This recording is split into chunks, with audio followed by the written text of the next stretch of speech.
Hey everybody!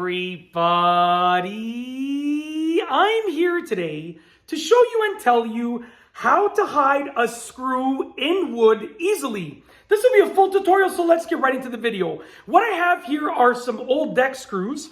I also have an old piece of wood over here, and I have various other tools that I'm going to be using to show you my methods for hiding a screw in wood.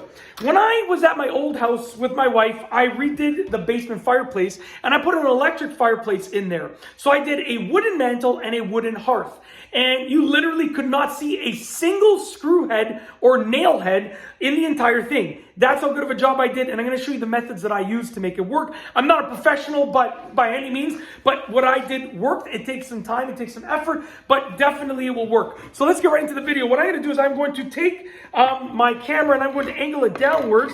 I'm just trying to sort everything out over here, and I'm going to show you what we're working with over here. So let's angle it downwards. As you can see right here, this is the piece of wood I'm working with. Now the first method is very simple, and this is the method that I use. This is my chosen method because I think that it's the easiest. You're going to get a screw and you're going to get a drill bit, and you want to make sure your drill bit is slightly larger than the head of the screw. So this drill bit is larger than the head of the screw ever so slightly.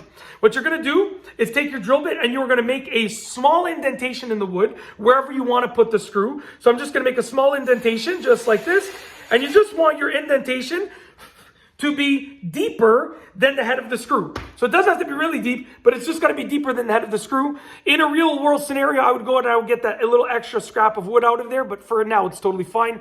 So as you can see, that is the indentation. It's larger than the head of the screw. It's deeper than the head of the screw. Next, you want to get your screw and you want to fasten it inside of that indentation. So I'm going to take my screw with my impact driver over here, and I'm going to make sure the screw is centered in the hole, and I'm going to fasten it in there just like this. Okay, just going to go ahead and fasten it. And you want to fasten it enough so that the head of the screw goes slightly beneath the surface of the wood. So as you can see right here, the screw is inside of that indentation. The head of the screw is slightly beneath the surface of the wood. When you go like this, you should not feel any metal from the screw, okay? Should not feel any part of the screw at all. It should be completely flush with the wood. Okay, now obviously, in a real world scenario, I would use better screws. I would be fastening it to something. Right now, this is just for demonstration. Then you can get either a wood plug. You can get a wood plug that would just pop in over that.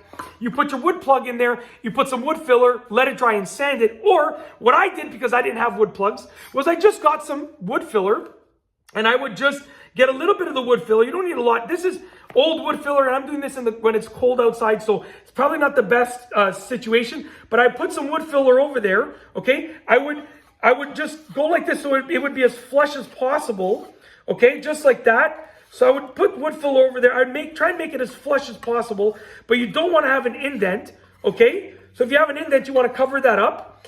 And what I would do is I would let it dry overnight, and then the next day I would sand it. So the wood filler, once it's sanded, you wouldn't be able to tell that anything was there, okay? Now, obviously, like I said, I would be using better wood filler, and I'd be doing a better job, because you can see there's an indentation that keeps showing, because this wood filler is old, and it's really cold right now. But you get the idea. I would do it properly. I'd let it dry. I'd sand it nicely, and you would never be able to tell that there's a screw there. Now, the other method is a little bit more difficult, but if you're very skilled and if you have good tools, you can get it done. So essentially, you want to use a chisel, and you want to chisel up part of the wood. Now, this is generally beyond my skill set, so I'm going to try and do it for this video, but I'm probably not going to do that great of a job. So essentially, you want to use your chisel to chisel up part of the wood, okay? So I'm just going to get my chisel right here, and I'm going to chisel up a part of the wood right here. So let's go ahead and let's get a little piece of the wood to pop up, okay? Well, maybe I spoke too soon. That's not too shabby. So once you get your wood to pop up over here, you have two options. Well, you have to put the screw in there no matter what. And you want to chisel up enough that the screw head will still be below the surface of the wood once again. You have two options. So let's put the screw in there first and foremost. Okay? We're going to throw a screw in there just like this. You would go ahead, you would screw, and you can use different size chisels, one that's smaller, obviously. This is a little bit of a big chisel, but I'm going to put the screw in there.